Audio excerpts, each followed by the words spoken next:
है, हमें प्रकाश देता है। चंद्रमा की चांदनी से हमें शीतलता मिलती है। निरंतर ठाकुर जी की कृपा से हमें श्वास लेने के लिए वायु मिलती है। इससे लोग क्या है कि भगवान हैं, इस बात को स्वीकारते तो हैं, लेकिन उसको आप आस्था से नहीं जोड़ सकते।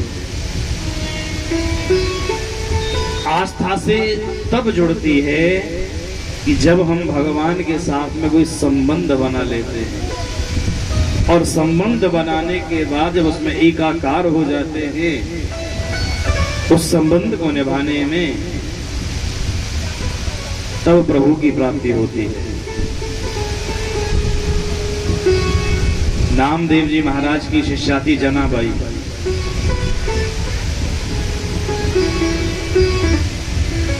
और जनाबाई बिल्कुल अनपढ़ थी, नामदेव जी की शिष्या। और अनपढ़ जो आदमी होता ना, भोला बहुत होता है, पर हर कोई भोला भी नहीं होता। हाँ, अब आजकल की बहनों से पूछो, पहले की जो माता होती ज्यादातर अशिक्षित होती थी, अनपढ़, पर कोई ही ऐसी मिलेगी जो अपने सासू की बड़ाई करे। हाँ, सब ये कहेंगे ना, अनपढ़ तो बहुत चालाक मिले, लेकिन नहीं, ये सत्य है। अशिक्षित व्यक्ति को यदि धर्म के मार्ग पर जोड़ना हो तो उसकी आस्था भगवान से बहुत जल्दी जुड़ जाती है। वो व्यक्ति धर्म कर्म में अतिशीघ्र मानने लगता है। जो पढ़ा लिखा होता है ना, वो तर्क वितर्क बहुत करता है। और ऐसी ही थी जनाबाई, अनपढ़, लेकिन ठाकुर जी में बड़ी आस्था विश्वास था। आवश्यकता से अधिक जानना भी बीमारी की जड़ है। हम बहुत से ज्यादा गहराई में पहुंच जाते हैं ना ज्ञान में, फिर ज्ञान उनके मस्तिष्क से ऊपर निकलता है, वो उठपटांग बातें करते हैं। हाँ, तो वो ज्ञान की चर्चा उनकी अलग ही रहेगी। भक्ति के अलावा सारी बातें वो करेंगे, और वही बातें रहेंगी जी, भक्ति के माता पिता का नाम बताओ, हाँ, रावण की दादी को नाम बताओ, रावण के पिता को नाम बताओ। वो भक्ति को संबंधों से जोड़ते हैं, वैसे संबंधों से। इसलिए शास्त्र में लिखा है कि आवश्यकता से अधिक जानना भी बीमारी की जड़ है। एक दिन जनाबाई नामदेव जी के पास में गई, निवेदन किया, महाराज जी मुझे शिष्या बना दो। बोले जनाबाई तुम तो अशिक्षित अनपढ़ हो, अब तुम्हें क्या गुरु मंत्र दूं? तुम ना गुरु मंत्र जप नहीं पाओगी। जनाबाई ने कहा, गुरुदेव जो भी आप मंत्र दोगे ना, उसी मंत्र को मैं श्रद्धा और भावना से जपूंगी। आप मंत्र दीजिए तो सही। नामदेव जी ने छोटा सा मंत्र दे दिया, बस तुम विट्ठल विट्ठल गाया करो। अब तो रात दिन जनाबाई गुरुजी के कहे वचनों में आस्था के अनुसार, गुरुजी ने जैसा कहा, रात दिन बस सोते जागते काम करते समय बस विट्ठल विट्ठल विट्ठल यही गाया करती थी। अब आप जानते हो गांव में माताओं का काम क्या होता है। माताओं का काम ज्यादातर सबसे पहले रूटीन में कहां से शुरू होता है? गांव में। अब यहाँ भी तो बहुत सी माताएं हैं ना गांव से। झाड़ू तो बाद में, पहले भैंसों के सानी करनी पड़ती है। 4 बजे जगो और भागो, चारा डालो, उसके बाद में फिर झाड़ू वाड़ू के देखो, फिर गोबर डालने पे ढोने पे लग जाओ। जनाबाई का भी यही काम। जनाबाई सवेरे उठे, पशुओं के चारा डाले, फिर गोबर डालने में लग जावे। और जनाबाई सवेरे सवेरे उपला थापा करती थी। उपला जानते हो ना, कंडे, गंडे बनाया करती थी गोबर से। जनाबाई के विषय में कबीर जी ने भी सुना था, भाई भगवान की परम भक्त हैं जनाबाई, चलो उनके दर्शन करने चाहिए। कबीर जी महाराज पहुंचे पंढरपुर। ये पंढरपुर जनाबाई का गांव। पंढरपुर पहुंचे और जैसे ही जनाबाई के गांव में कबीरदास जी पहुंचे, क्या देखा कि जनाबाई उपलों के चक्कर में, कंडों के चक्कर में पड़ोसन से झगड़ रही थी कि तुमने मेरे उपले चुराए हैं, कंडे चुराए हैं। कबीर जी ने देखा, अरे मैंने तो जनाबाई का बड़ा नाम सुना था, पर ये जनाबाई तो बड़ी निकृष्ट प्रकृति की है, देखो कंडों के लिए, उपलों के लिए झगड़ रही है। अब आप विचार करो, आप अपने गुरुजी से मिलने जाओ और गुरुजी छोटी सी बात के लिए उलझते मिले तो आपको कैसा लगेगा? कबीरदास जी का मन बड़ा खिन्न हो गया। कबीरदास जी ने पूछा, जनाबाई, अरे मैंने तो तुम्हारा बड़ा नाम सुना है कि जनाबाई बड़ी भगवान की भक्तनी है, और जनाबाई एक छोटी सी वस्तु के लिए, अरे गोबर के उपलों के लिए झगड़ रही हो। जनाबाई ने कहा, महाराज आप कौन हो? कबीरदास जी ने कहा, अरे मैं कबीरदास हूँ और मैं तुमसे मिलने के लिए इतनी दूर से आया हूँ। जनाबाई ने कहा, कबीरदास जी मैं उपलों के लिए इसलिए झगड़ रही हूँ कि मेरे जो कंडे हैं ना साधारण नहीं है। बोले क्या मतलब? अरे उपले तो गोबर के होते हैं, उसमें साधारण और असाधारण वाली क्या बात है? जनाबाई ने कहा, महाराज मेरे जो हाथ के बने हुए उपले हैं ना वो बोलते हैं। कबीर जी बोले, हो ही नहीं सकता।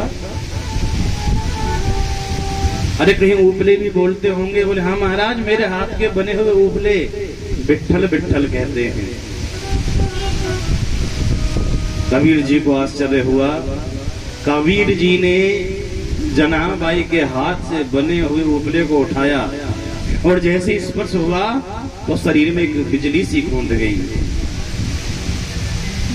कबीरदास जी ने कहा, भाई ऐसे अद्भुत उपले, ऐसे अद्भुत कंडे तो मैंने जीवन में कभी नहीं देखे जैसे आज देख रहा हूं। और जैसे ही उन उपलों को कान से लगाया तो उनमें से तो एक ही ध्वनि निकल रही थी, विठ्ठल विठ्ठल विठ्ठला पांडुरंग विठ्ठला, विठ्ठल विठ्ठल विठ्ठला पांडुरंग विठ्ठला, विठ्ठल विठ्ठल विठ्ठला पांडुरंग विठ्ठला, विठ्ठल विठ्ठला पांडुरंग विठ्ठला, पांडुरंग विठ्ठला, पांडुरंग विठ्ठला, पांडुरंग विठ्ठला, पांडुरंग विठ्ठला, विठ्ठल विठ्ठल विठ्ठला पांडुरंग विठ्ठला, विठ्ठल विठ्ठल विठ्ठला पांडुरंग विठ्ठला, विठ्ठला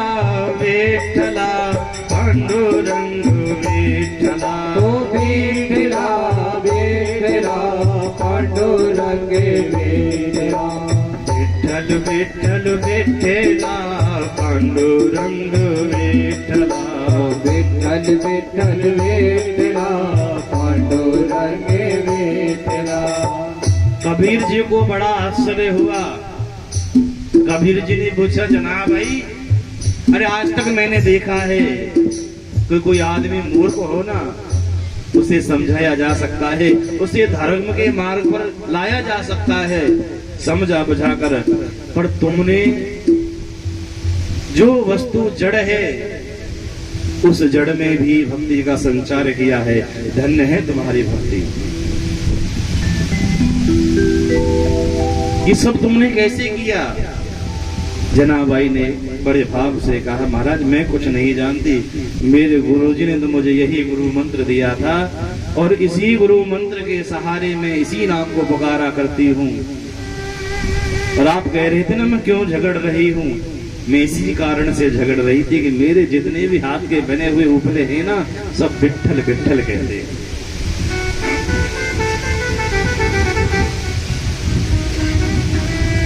और आपको भी शायद विश्वास नहीं हो रहा होगा कि कंडे भी कहीं विठ्ठल विठ्ठल बोलते होंगे। पर जब भक्त का संबंध किसी से भी जुड़ जाता है, उसमें जब आत्मविद्या एक आकार जब हो जाता है, तो उसे हर वस्तु में परमात्मा का दर्शन होता है। जड़ चेतन गुण दोष में विश्व की है करतार। ठाकुर जी ने जड़ और चेतन में सब में गुण दोष प्रकट किए हैं। हर व्यक्ति के अंदर कोई ना कोई बुराई भी अवश्य है, पर हम सबसे पहले बुराई को देखते हैं, अच्छाई को नहीं देखते। और हम किसी की बुराई देखते हैं। भक्ति मार्ग में, प्रभु प्राप्ति में सबसे बड़ा रोड़ा यही है। यदि कोई व्यक्ति कुछ गलत कर रहा है तो अपने लिए कर रहा है, आपके लिए नहीं।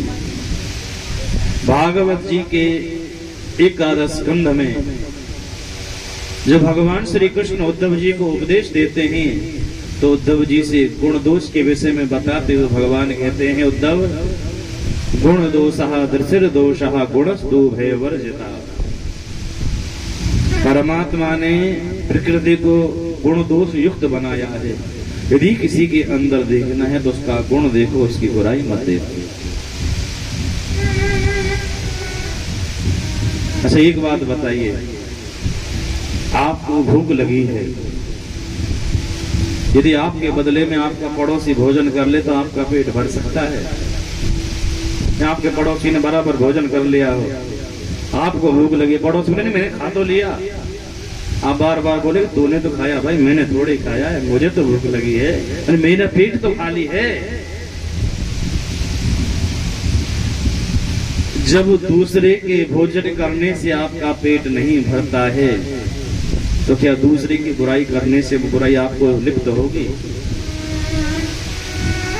कभी नहीं होगी।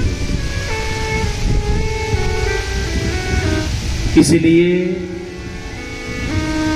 यदि आप गलत देखते हो, बुराई देखते हो, पाप देखते हो, तो उस पर पर्दा डालो संभव हो तो।